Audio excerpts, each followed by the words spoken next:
Hi and welcome to this month's Veritas monthly wrap-up webinar. This month our theme was identity, and we were looking at all things that help form, shift and influence our identities. Pretty big topic, pretty broad subject considering, as we'd all know, there's over 7 billion people in the world and we've all got our own unique identity. So how do we sum it up into one topic? How do we sum it up into one concept? What even is it? So that's where we started the month. It was called Identifying Identity.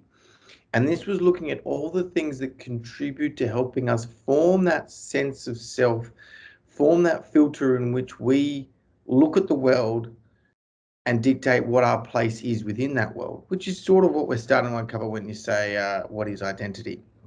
Ultimately, identity is the result of all those ingredients that make you who you are. And that's why identity can be so unique, or is so unique to all of us. It's like an emotional or mental fingerprint, because we've all got a unique set of experiences combined with a unique set of values, combined with a unique set of strengths, unique set of relationships, and a unique set of beliefs.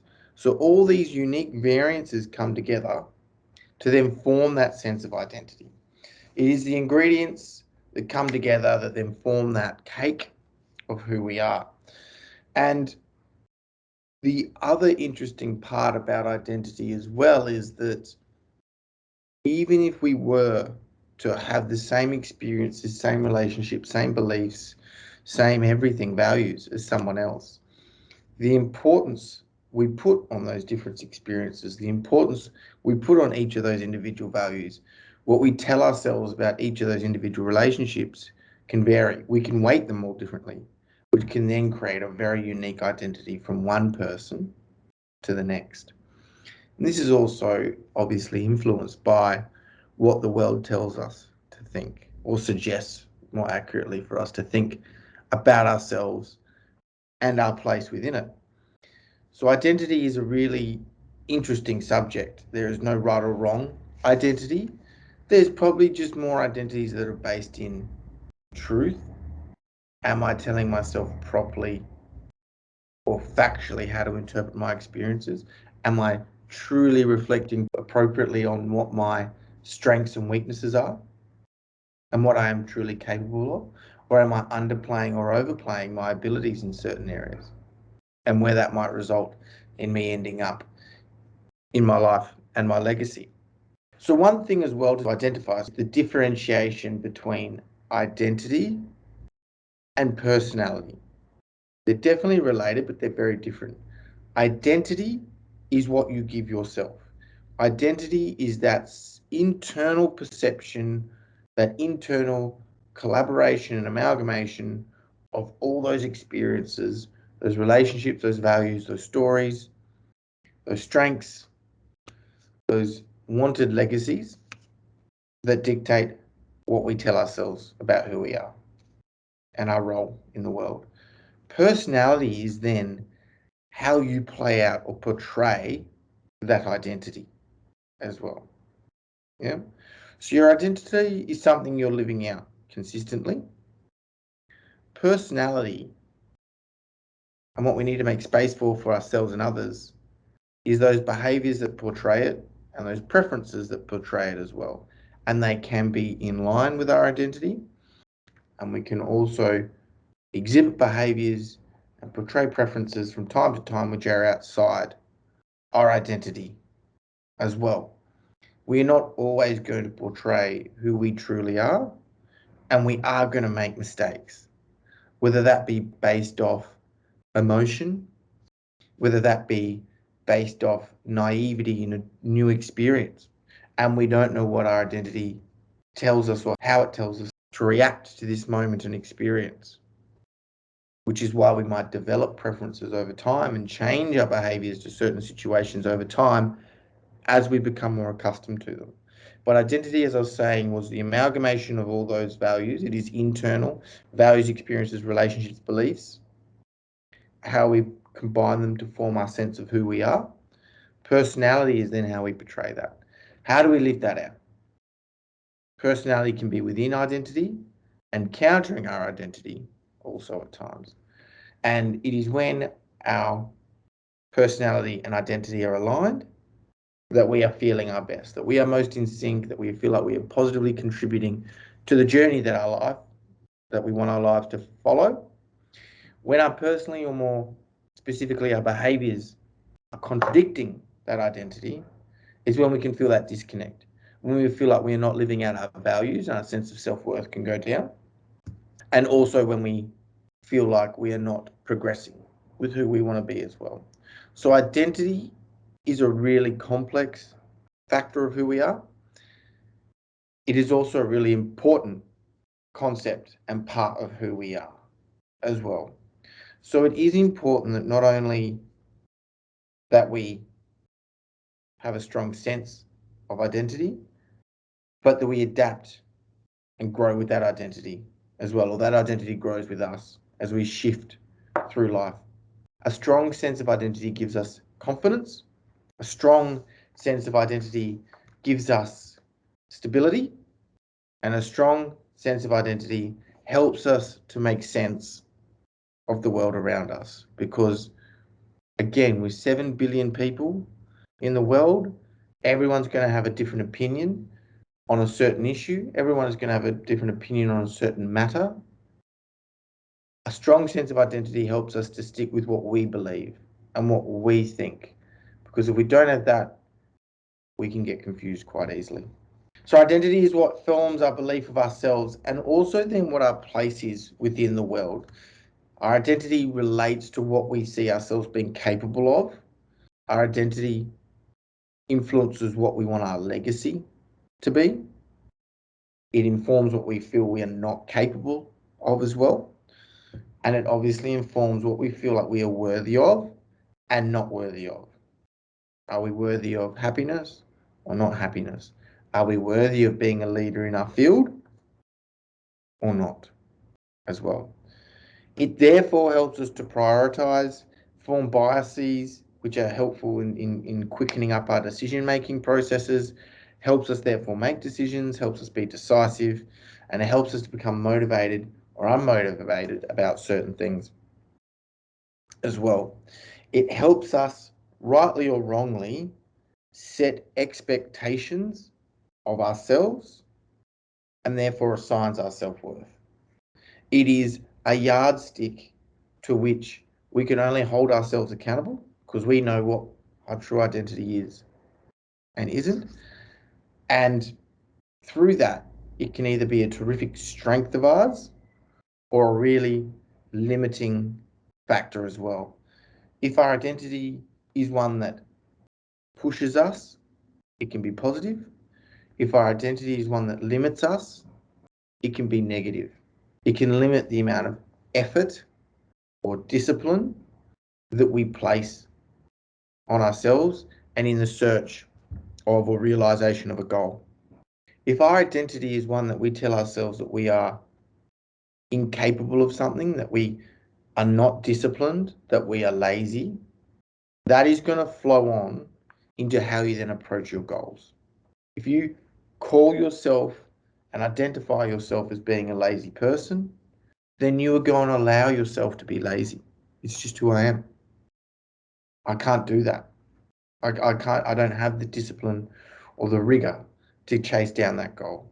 I do not have the, even a genetic, if we tell ourselves an identity about a genetic predisposition, I don't have the body physique to achieve that certain lifting of that weight or running at that speed or running that personal best for a long distance run. If our identity is telling us those things, it impacts how we approach our training as well. Can swap in work for that as well. I am not a smart person. If you're going into work each day telling yourself that, how is that going to impact the way that you're approaching your work and approaching the way that you set goals and your expectations, looping that conversation back around? So a strong sense of identity is therefore important. And of course, like I said, all our identities are very different. But there are some fundamental characteristics which can help determine whether your identity is one that's positive or one that you could tweak slightly better? Now, when I say positive, what I mean is it one that's helping you push yourself to the next level, realize your best life, or is it one that's limiting? So I'm not inferring here that there's any sort of personality or set of values or set of explaining yourself in a certain way that's better than others. But what there is ones that are founded in reality and push you to be the best you can be and live your truest self. And there are those which are self-limiting. So whatever your goals are, whatever your beliefs are, whatever your relationships are, whatever your identity is, it's not about tweaking what is and is not a value to yourself, but what you're telling yourself about your ability to live out those values and the importance of those values and what you are truly capable of, which is important when you're talking about having a strong, positive sense of identity and when you're having a limiting or undefined sense of identity. And Tiana outlined in her blog, again, the Identifying Identity blog, around how you can achieve this strong sense of identity. And the first point is first identifying what your identity is. And that's achieved through self-reflection. So, quiet space, a quiet moment, and asking yourself, what are your strengths? What brings you happiness? What activities, relationships, endeavors, and values bring you happiness? When you exhibit them, when are you happiest? When you're feeling that raw emotion? And what are your values? What filters help you create decisions? What are your foundation points from which you decide right and wrong? Starting with those three questions, I'll then add in the following questions. What do I feel I deserve in life? Are my values my own? Or are they something that's been taught to me or suggested to me by my close or distant relationships? And we'll get to the role distant relationships, i.e. technology, play in identity in a minute. What is my place in the world? And what do I want my legacy to be as well? They are some really important questions to be asking before you set about looking at whether or not your identity is strong for yourself or not so strong. If you're going to identify your identity through that, you're off to a good start. The actual other question I'd also put in there, what moments or experiences in my life have impacted me the most and how? Whether it be a relationship breakup, winning a gold medal at the Paralympics or Olympics, or whatever it might be. What are those key moments that when I reflect back on my life stick out? And what do I tell myself about those moments? How much influence I had, how much control I had, what resulted in those moments, was I worthy, unworthy of those moments, were they right or wrong, positive, negative? What I tell myself about those moments and how those moments impact me today. That's a really, really important question as well in identifying your identity. From that, once you identify or once you have time to perceive and look over those questions, it's really then important to recognize and look at whether or not your perceptions of those questions, perceptions of those experiences are founded in reality or whether they are influenced by a form of emotion or something else is leading you to underrepresent or overrepresent your role in those experiences, your capabilities of achieving those things as well. What evidence do I have to support the answers I just gave? Are they based in fact? I know I'm the quickest person in the world because I just ran a world record. I know I'm a good person because of, or am I basing my answers of those questions in opinion? My opinion is that I'm a good person. My opinion is that I'm the fastest person in the world, but I've never actually run a race. So are my answers based in fact? Are my answers based in opinion? Or am I trying to simply convince myself of something? Am I trying to convince myself I'm a good person? But that isn't based on any sort of factual follow through in any of the behaviors or personality that I exhibit. Tough questions to ask, but really important, because if something's a fact, beautiful. We know it's in alignment. If it is my opinion, it is untested. There is a difference between my opinion of being the fastest person in the world and factually being the fastest person in the world. An opinion can either help us or be negative to us. It can help us because it puts us in a position of where we want to be getting to. It can be negative, though, if it's a limiting opinion. I'm not worthy, but that's not based on any sort of factual behavior or personality exhibition.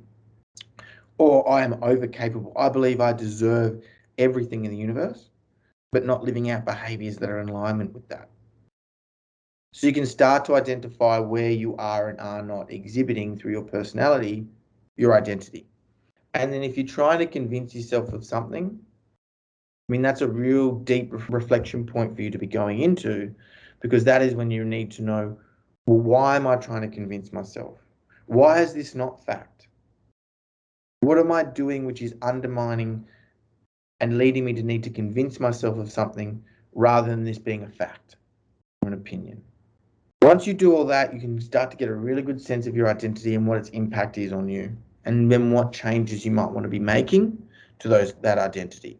And through doing that, it's about changing your beliefs, if possible, changing your relationships, and gathering further experiences which align yourself with that identity. Of course, even once you've identified your identity, you need to make room and space for your identity to change.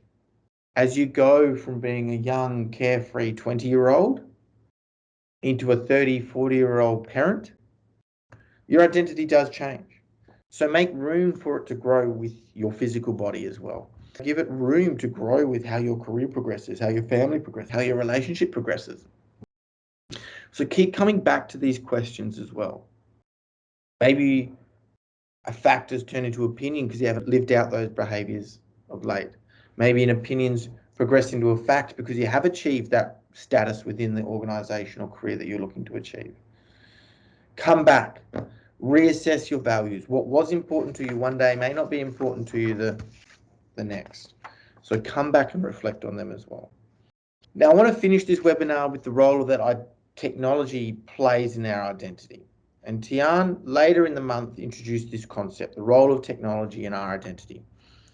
Tech can ultimately be a really big tool in helping us to identify our identity and live it out through our personality and preferences. It can also be very, very detrimental.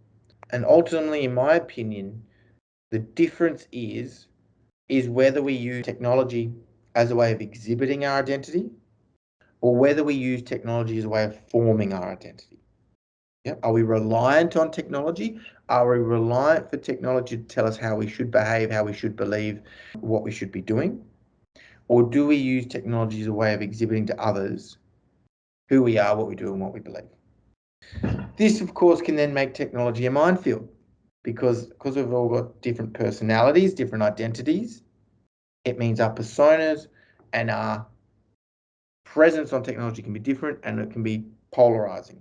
So number one rule with technology before we even get into that is identifying whether or not you form your identity through technology or you use technology to exhibit your identity, and how do you respond to other people's identity on technology? Do you feel it is your responsibility or right to be telling other people how to think and feel and believe and becoming angry at people exhibiting opposite? Or do you give them space to identify and be themselves, and you have space to identify and be yourself as well? So what technology enables us to do is enables to rate our identity. Do I have a positive identity or a negative identity? Do I have an identity that the rest of the world loves, hates, doesn't care about? And that last one I just mentioned is probably the one that we're most scared of. And this is because we have all the comments and the likes, influencers, going viral, all those concepts as well. And that is where it's really important to be strong in your identity if you want to put it onto technology, because it is about you expressing yourself, not you looking to achieve some sort of rating for your identity. And that is where things like Instagram and Facebook taking away the number of likes is a positive. as well. I know it's not a foolproof plan. You can still identify how many likes each have and comments, etc. And when people are connecting with your posts. However, that is really important. Technology enables us to rate each other's identities and whether it is likable and interesting or not. And that's not the role. So don't fall into that trap. It, of course, allows us to express our identity on a greater scale, which is fantastic. It is a platform for us to let people know who we are, what we do, and what we believe in, which is beautiful. But what that also means is when you do it, you also make your identity and yourself vulnerable because you're putting it up there for judgment. Rightly or wrongly, you're putting it up there for judgment as well. So before you go on to a technology and putting forward your identity, make sure you've really spent that time reflecting on the questions that I mentioned before, why they're important to you, and having a strong belief in what you're standing for. Because if you put your identity out onto technology without that core fundamental cemented footings, you're putting it out there for judgment and you're putting it out there for people to attack. And that can be damaging to the self as well. Technology allows us to change our identity, and not in that traditional way, which I mentioned as we're progressing through different stages in life.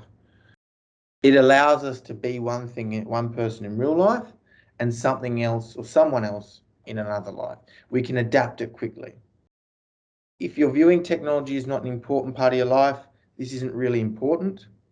However, if you're doing most of your communication, if you're, without being too sort of bunching everyone into one group, but if you're Gen Y, Gen Z, where a lot of our interactions and relationships are formed to technology, if you're living out these two personas, it can be really damaging to our sense of self-worth because we feel like we need to be someone else to gain traction, to gain likes, to gain connection, when our real self we can't feel like we can be. So be careful about that as well. And that's where we need to be careful with technology and its role in identity as well. Is it shifting our identity? Is it leading us to put one thing forward which we feel disconnected to, but we're doing that because society is telling us that's what's more important or more engaging or more likable versus who we are, which can then create what we call relative deprivation. This is what society is interested in. This is me. Why is there this big gap? It allows us to express our identity more, which is great. We can live out our true selves, but be strong in that before you do it. Otherwise, you're going to encounter attacks or you're making your identity fundamentally vulnerable. It rates our identity with how much interaction you get from it. So be careful with that. And that was this month's monthly wrap up, a really interesting subject of identity. September, we are looking at imposter syndrome, a growing concept in the community. I'm sure we've all felt an element of, oh my goodness, I don't think I deserve this, or I'm incapable of it, or how have I gotten myself into this position? Those fundamental symptoms of imposter syndrome. And we're going to be exploring a whole range of different concepts behind it. Is it even a syndrome? What is it? What are the symptoms that culminate in this feeling in this sort of group of presentations? What is its impact on us? And obviously, how do we regain that sense of confidence and self-belief to override it as well? Of course, in September, we've also got Are You OK Day, a really important day for Australia and the communities, particularly at the moment with the lockdowns we're experiencing in New South Wales and Victoria and, across the country at different moments as well. So making sure that on September 9th that you are engaging in some sort of personal education around Are You OK, so you can be a good friend, good colleague, good family member, and supporting others who might be going through a tough time at the moment as well. But until then, I hope you have a terrific September and we'll catch you then. Goodbye.